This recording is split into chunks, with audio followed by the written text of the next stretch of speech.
Justin Grindstaff, been doing comedy just over a year. What comedians inspired you to do comedy? There's so many. I've been a comedy geek my entire life, and that's kind of the root of my inspiration, but I'd say names like Dave Chappelle, Louis C.K., Bill Burr, Kevin Hart, Josh Wolf, Michael Yo, guys like that, you know, even Eddie Murphy.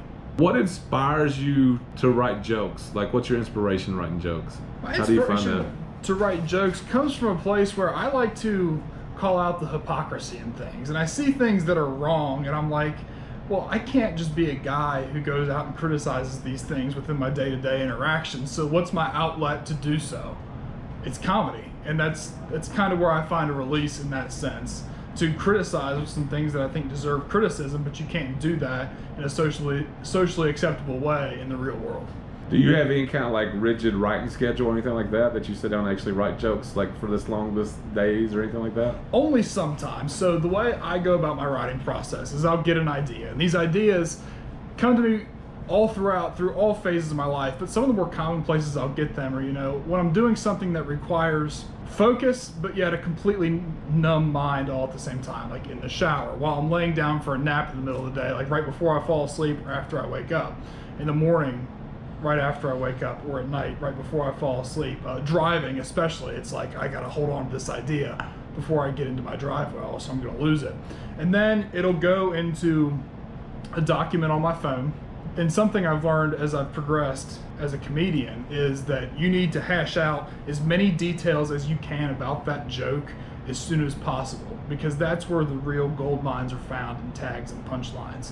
And I have one stand-up doc that's about 90 pages long in a Google Doc right now, and it's about 20,000 words. And it also contains, a lot of times I'll screenshot pictures from text messages and like just funny stuff that I've said between me and friends, and that'll go. And I'm also working on another Notes app doc on my phone right now that's in addition to the Google Doc I already have. So just trying to build that reservoir of material constantly. And then when I pick and choose what I want to take to a stage on a certain night, I will sit down and hash it out on paper.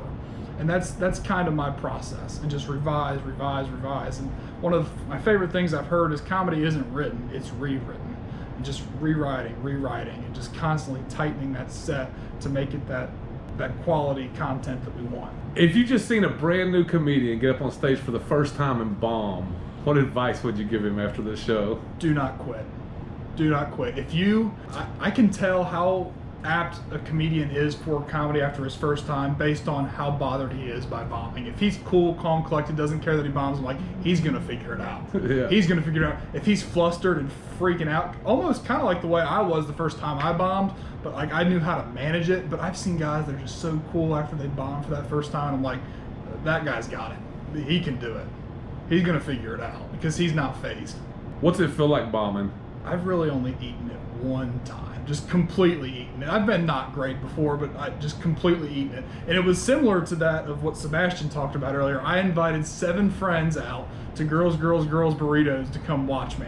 It was my 4th time ever on stage, and I got up there, and I remember throwing some shade at John Bass, actually, making a quick crack at him, but I had memorized everything so much that once I kind of got off script a little bit, I just crumbled. My set list wasn't set up the way it needed to be. I'd kind of gone away from what worked. I froze on stage, and it was about 10 seconds of silence, and I said, it was about a minute and a half in, and I got some laughs in that minute and a half, but it was just bad. I just kind of whispered into the microphone, well, guys, I think I'm just gonna have to punt this one away. And I walked off stage at a minute and a half of a 4-minute set, and everyone in the crowd's like, keep going. And I'm like, no, I am getting off this stage as soon as I possibly can. It was absolutely humiliating. I survived, and part of that learning, I've always said to myself, if that's the floor, if that's as bad as it's gonna get, I can deal with that. Where can people find more about you on social media? Right now on Instagram, I am JU Grindstaff 22 on Instagram, which is JUGRINDSTAFF 22 on Instagram. And I actually do play guitar and sing a little bit too, so you can find me on TikTok, Justin Grindstaff Guitar. Yeah. Thank you for the interview, Justin. Be seeing you at more shows, brother. Yep.